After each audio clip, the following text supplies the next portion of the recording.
Bueno, muchísimas gracias por la invitación. El día de hoy, el espacio, les voy a hablar un poco del trabajo que realizamos, introducir el tema de la restauración coralina y hacia dónde vamos, y un poco lo que hemos venido haciendo a nivel de Costa Rica. Mi nombre es Tatiana Villalobos, así que bueno, espero que lo disfruten y aprendan mucho. Siempre me gusta empezar con qué es un coral, ¿verdad? Es bastante importante entender que la unidad principal que empieza a formar un coral es un animal llamado pólipo de familia de las medusas, de las anémonas, como podemos ver en la imagen, una boca rodeada de tentáculos que crecen aumentando o extendiendo su tejido y creando clones de sí mismos. Pero a su vez tiene una importante simbiosis con una microalga, que es la que podemos ver en la imagen como esta manchita café. Esta simbiosis consiste en que el pólipo es un sitio perfecto para que la microalga se reproduzca y a cambio la zooxantela le da productos fotosintéticos que el pólipo convierte luego en energía y son bastante importantes para la limpieza, reproducción y demás. Además de esto, la zooxantela es la que les da este color brillante que siempre vemos en los arrecifes de coral. Y los corales son los encargados de formar los impresionantes arrecifes de coral. ¿Qué sabemos de ellos o qué nos interesa por ahorita? Bueno, cubren menos del 0.2% del fondo oceánico y a pesar de que son tan pequeñitos, más del 25% de la vida marina depende de ellos en alguna etapa de su vida. Acá en el mapa podemos ver la distribución principal de los arrecifes coralinos. Se encuentran principalmente en los trópicos, en donde ya se encuentran en sus límites de tolerancia y en menor cantidad podemos ver en los subtrópicos. Estas diferencias, vamos a tener diferentes condiciones en cada una de estas regiones, por eso vemos diferentes colores. Y esto va a hacer que las características de los arrecifes de coral sean diferentes. Por ejemplo, en el Caribe, una mayor cantidad de especies y de conectividad si lo comparamos con, por ejemplo, el Pacífico americano, o ya si hablamos, por ejemplo, de sitios que son los sitios calientes o los más diversos como el Triángulo de Coral o el Indo-Pacífico. Y además de que estos ecosistemas, ¿verdad? Sabemos que nos brindan importantes bienes y servicios y esto hace que más de 500 millones de personas dependan de la salud y de todo lo que nos brindan. A pesar de que son tan importantes, los tenemos en peligro. Si en realidad en este momento nos preguntan cómo están los arrecifes de coral, bueno, hemos perdido más del 40 al 50% de los arrecifes a nivel mundial y de lo que queda tenemos en peligro de perder entre un 75 y un 100%. Y con ello vamos a perder todos estos bienes y servicios de estos ecosistemas que les hablaba, pesca, turismo, podemos hablar de temas culturales y demás. Pero ¿qué más tenemos en la actualidad que es bastante alarmante? Vacíos de conocimiento. No podemos en este momento o no tenemos la capacidad de intervenir como podríamos hacerlo en los ecosistemas terrestres. Y eso es bastante preocupante y es mucho de lo que se trabaja a nivel de ciencia. ¿Por qué hemos llevado a los arrecifes de coral a esta situación? Bueno, podemos hablar de amenazas locales, por ejemplo, la deforestación, la contaminación, malas prácticas de turismo, malas prácticas de pesca, sobrepesca, y podemos continuar con muchos otros estresores que tenemos a nivel propiamente de actividades en el agua o en la zona costera o propiamente en las ciudades. También podemos hablar de amenazas globales, como lo son más las tormentas, el fenómeno del niño, y este tipo de fenómenos, ¿verdad? Que con el cambio climático vienen a ser cada vez más frecuentes y más intensos. Y el cambio climático nos trae problemas nuevos. Entonces, ¿qué es el problema? Que todo esto está haciendo que, por ejemplo, si tuviéramos una tormenta, el ecosistema tendría la capacidad de recuperarse naturalmente. Tenemos tantos estresores que ya esta recuperación natural no se está dando a un ritmo adecuado.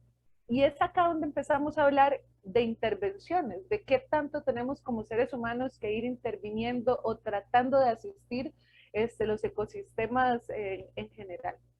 Este gráfico me gusta muchísimo porque lo representa bastante bien. Entonces, aquí lo que vamos a ver es cómo aumenta el nivel de intervención humana conforme aumenta el impacto del cambio climático en los arrecifes de coral. Y conforme aumenta la intervención, aumenta el esfuerzo, aumenta el costo y aumenta el riesgo. Hubo un punto, un momento en el que no teníamos que hacer nada Luego, cuando empezamos a ver cambios, empezamos a tomar estas medidas tradicionales de protección o conservación que son pasivas, ¿verdad? Como por ejemplo la protección de especies, la creación de áreas protegidas, pero seguimos viendo problemas y seguimos perdiendo la calidad y la salud de los ecosistemas, incluso en áreas protegidas. Y es acá donde empezamos a tomar medidas más activas, de intervención activa. La primera de este tipo es la restauración ecológica y es en la que se está trabajando más a nivel mundial. A partir de acá empiezan a hacer intervenciones activas muy riesgosas, muy costosas, pero que ya se están trabajando y que tienden a utilizarse la plataforma de restauración ecológica para irse implementando o irse investigando. Podemos mencionar la evolución asistida, estos cruces genéticos después de experimentos, la migración asistida y la conservación in situ. Son medidas que realmente la ciencia en este momento, los investigadores lo que intentan es encontrar la manera menos riesgosa de poderlas llevar al campo y poderlas probar. Y la conservación in situ, que realmente es crear como arcas de Noé de corales, y ya lastimosamente hemos tenido que tomar estas medidas, y ya en Hawái, en Australia y en otros sitios se conserva material genético de corales. ¿A qué nos referimos cuando hablamos de restauración ecológica o propiamente de restauración de arrecifes coralinos? Bueno, la restauración hay que entender como esta intervención en la que yo voy a asistir la recuperación natural del ecosistema. Sabemos que nunca se recupera el 100% de este. Cualquier tipo de intervención de este tipo de restauración ecológica debería estar basada en los 4 principios que les muestro acá.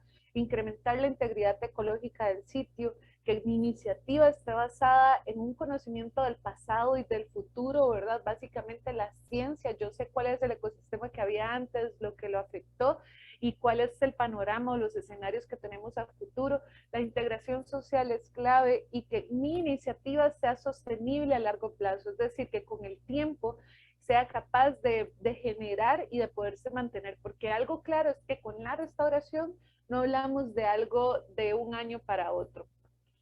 Y en restauración de arrecifes coralinos hay diferentes tipos de intervenciones. Podemos hablar de intervenciones físicas.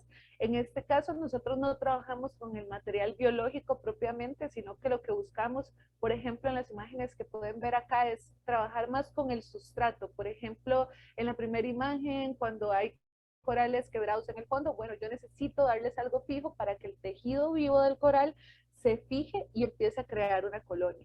O ya hablamos de intervenciones un poco más complejas que requieren muchísima más planificación porque el riesgo es muchísimo más alto. Por ejemplo, intervenciones biológicas in situ, que ya son en el sitio, ya yo trabajo con los corales, hago una selección, aumenta el riesgo si no nos aseguramos de tener una diversidad genética, por ejemplo, y de que estemos propagando solamente clones. Podemos hablar de viveros bajo el agua para cultivar corales, podemos hablar de trasplantes directos de coral, podemos hablar de intervenciones ex situ, como ya estos en los laboratorios, que pueden ser cultivos de coral, podemos hablar de temas de genética, de reproducción sexual y demás. Y aquí les quiero contar un poco de lo que ha sido nuestro trabajo en Golfo Dulce. Debido a que nosotros estábamos trabajando con el material biológico, bueno, la planificación tiene que ser bastante, y más que cuando empezamos este proyecto en el 2016, era el primero de este tipo en el Pacífico tropical oriental. Copiamos técnicas del Caribe y por ende la necesidad de ponerlo en fases para poder ir viendo, bueno, cuándo vamos logrando éxito. Pusimos una primera fase que es, bueno, la primera es la línea base. Vamos a tratar a usar viveros de coral bajo el agua, vamos a cultivar los corales, las principales especies de coral del Pacífico, y vamos a tratar de hacer entrevistas y encuestas en las comunidades para ver la percepción, tratando de ir abarcando lo de los principios que les mencionaba antes. Luego, cuando ya tenemos un cultivo óptimo de corales, de especies, de técnicas, viene la parte propiamente del arrecife, donde nuestros corales cultivados son movidos a estos sitios objetivo de restauración y queremos medir que nuestros corales estén recuperando la cobertura coralina y además la funcionalidad del ecosistema. Y una última fase en donde ya tenemos un poco la parte ecológica, social y económica funcionando. Y en esto es en lo que nos encontramos ahorita creando o fortaleciendo este plan propiamente. Para los que no están muy familiarizados con el Golfo Dulce, está en el Pacífico Sur de Costa Rica. Los puntos o los círculos rojos que pueden ver en el mapa es donde se han descrito las principales comunidades y arrecifes de coral del Golfo. Y en todos estos sitios hemos tomado muestras de coral o hemos trasplantado corales experimentalmente o ya son sitios de restauración de nuestro trabajo. Un poco para enseñarles las técnicas y lo que hemos hecho, hemos trabajado con este coral ramificado del género Posilopora, uno de los principales formadores de arrecifes de coral del Pacífico, utilizando viveros tipo árbol como en la imagen 1. Pueden ver que la técnica principal que hemos utilizado es colgar fragmentos de coral de 2, 3 o hasta 4 centímetros de largo, muy pequeñitos, individualmente, y luego en un periodo de 9 meses, 12 meses, encontramos que tenemos colonias listas para ser trasplantadas al arrecife. En la imagen 3 ya pueden ver una colonia que fue trasplantada con una técnica que utilizábamos tradicionalmente, íbamos en un coral muerto, fijábamos un clavo y ahí la amarrábamos. Algunas veces utilizábamos un epoxi marino. Con el tiempo lo que hemos tratado de hacer con las técnicas es tratar de utilizar materiales menos invasivos para el sitio propiamente. Esta técnica es para corales de crecimiento ramificado.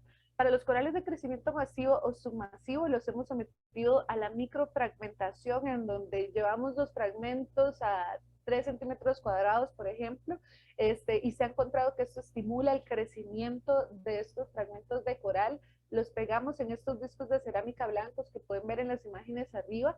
Esta es la técnica que usamos para poner en los viveros bajo el agua. También en un periodo, dependiendo de la especie, de 6 meses, 10 meses, están listos para ser llevados al arrecife, en donde utilizamos, como la imagen de abajo, un taladro subacuático en una colonia de coral muerta, hacemos agujeros, los fijamos. Acá los corales, como son de una misma colonia donante, van a crecer, fusionarse y empiezan a crecer como un solo coral. Entonces esto nos ayuda a recubrir una mayor área de tejido vivo, y así acelerar la recuperación de esta colonia. Entonces, las técnicas van a estar en función del tipo de crecimiento de los corales.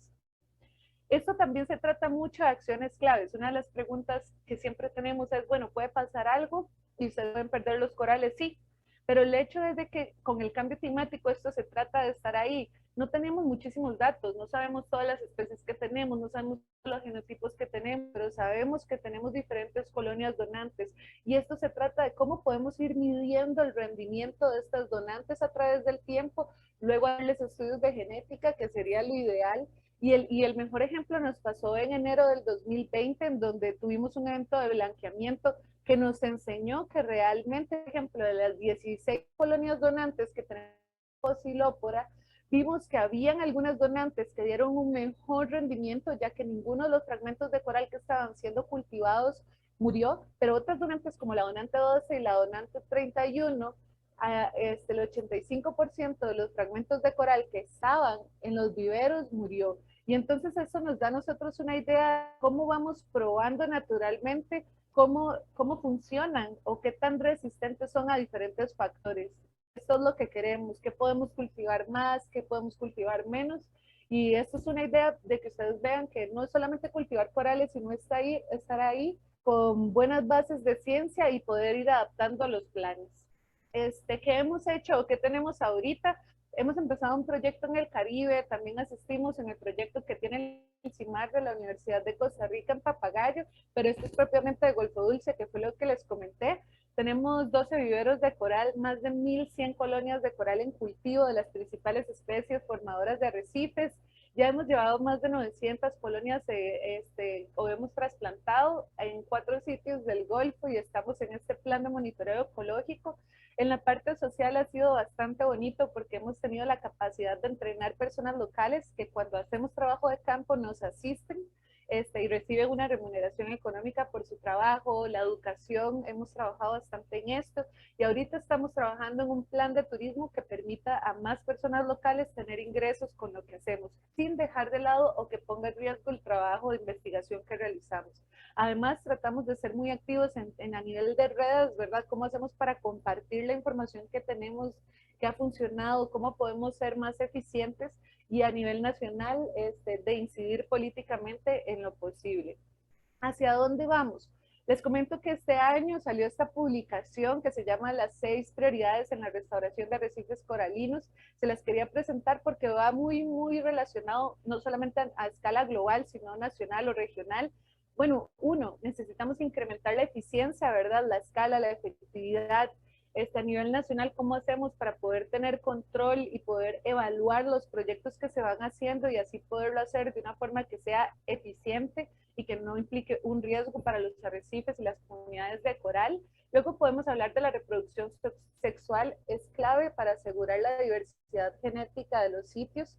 El tercero, que es trabajar con especies amenazadas y poder trabajar mucho el tema de genética.